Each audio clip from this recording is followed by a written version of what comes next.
Hello everyone, इस video में हम लोग बात करेंगे एक्सरसाइज 1.2 के फर्स्ट क्वेश्चन जो कि बहुत ही इंपॉर्टेंट है और कई बार एग्जामिनेशन में पूछा भी है। क्वेश्चन नंबर फर्स्ट कह रहा है prove that root 5 is irrational number. अब हम लोग को प्रूव करना है कि कोई भी रूट 5 नंबर है जो इरेशनल प्रूव करना है। तो इसको हम लोग कैसे प्रूव करेंगे? हम लोग मान लेंगे कि ये रेशनल नंबर है। रेशनल नंबर हम लोग ने एज्यूम कर लिया, फिर बाद में हम लोग देखेंगे कि जो हम लोग ने एजम्पशन माना है वो गलत है। मतलब पहले हम ही लोग ने कहा कि रेशनल नंबर है और बाद में हम लोग ने कह दिया रेशनल नंबर नहीं है। तो भैया जब रेशनल नंबर नहीं तो क्या हुआ? Irrational number. चलिए क्वेश्चन से समझते हैं और भी समझ में आए। तो सबसे पहले लिखेंगे let root 5 is a rational number.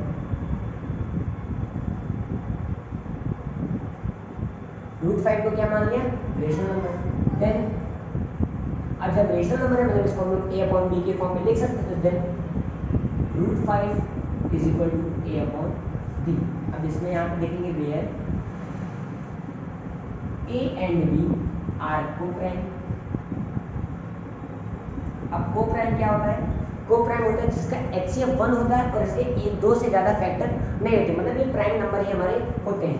Coprime factor and b is not equal to, मतलब b हमारा यहाँ पे 0 नहीं है। अच्छा, अब हम लोग यहाँ से वैल्यू निकाल लेते हैं। तो यहाँ पे b इधर मल्टीप्लाई में चला गया, आगे हमारा अब हम लोग को रूट एलिमिनेट करना। तो अगर हम दोनों लोग दोनों तरफ अगर हम लोग स्क्वायर कर दें तो हमारा रूट एलिमिनेट हो जाएगा। तो लिखेंगे squaring both side, squaring both side. अगर स्क्वायर कर दिया रूट 5b का होल स्क्वायर, यहाँ पे तो रूट 5b का स्क्वायर कितना आ गया?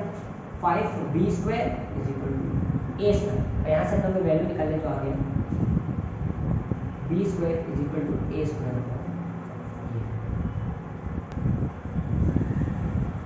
a square is divisible bye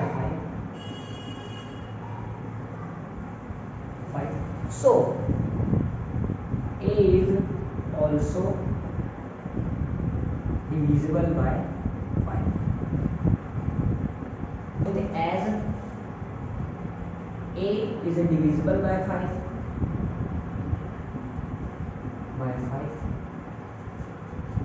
so a is equal to 5 से मतलब a हमारा 5 का मल्टीपल भी होगा। कैसे? चलिए देखते हैं। अभी हम लोगों की a की वैल्यू यहाँ पे कितनी आई थी? 15 हम लोग ने माना। अगर हम लोग इसका फैक्टर करें तो कितना है? 5 इंटू 3। अब ये 3 हमारा क्या हुआ? 3 हमारा एक इंटीजर है। तो लिखेंगे where c is an integer.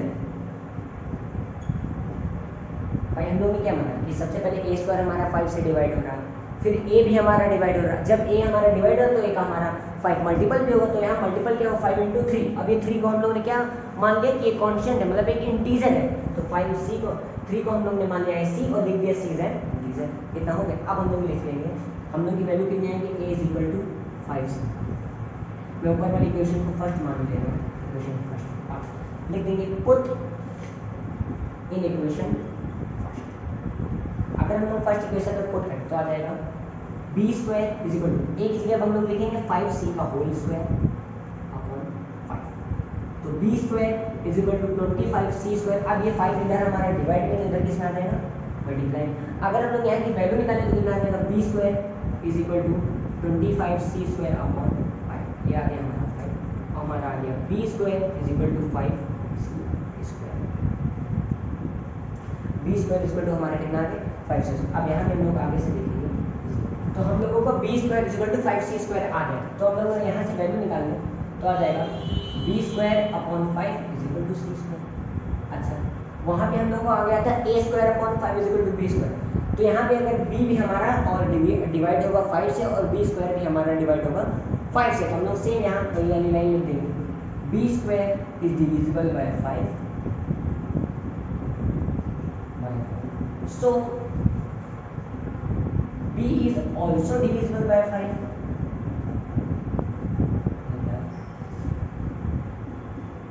भाई b भी हमारा डिवाइड होगा, लेकिन अब इसके एक से ज्यादा फैक्टर होने। भाई हम लोग ने क्या माना था? Root 5 is equal to a upon b, यही तो लेट किया था। अब पहला तो इसका 1 तो फैक्टर था, 2 फैक्टर और आ गए। अब तो ये हमारा कोप्राइम नहीं रहा ना। भाई कोप्राइम क्या था कि अगर उसके केवल 2 ही फैक्टर होंगे, 2 से ज्यादा नहीं होंगे, लेकिन यहाँ तो 3 फैक्टर हो गए। तो ये हमारा एजम्पशन जो हम लोग ने माना था वो रॉन्ग हो गया। तो लिखेंगे सो conclude that A and B have 5 as a common factor. Our assumption is wrong.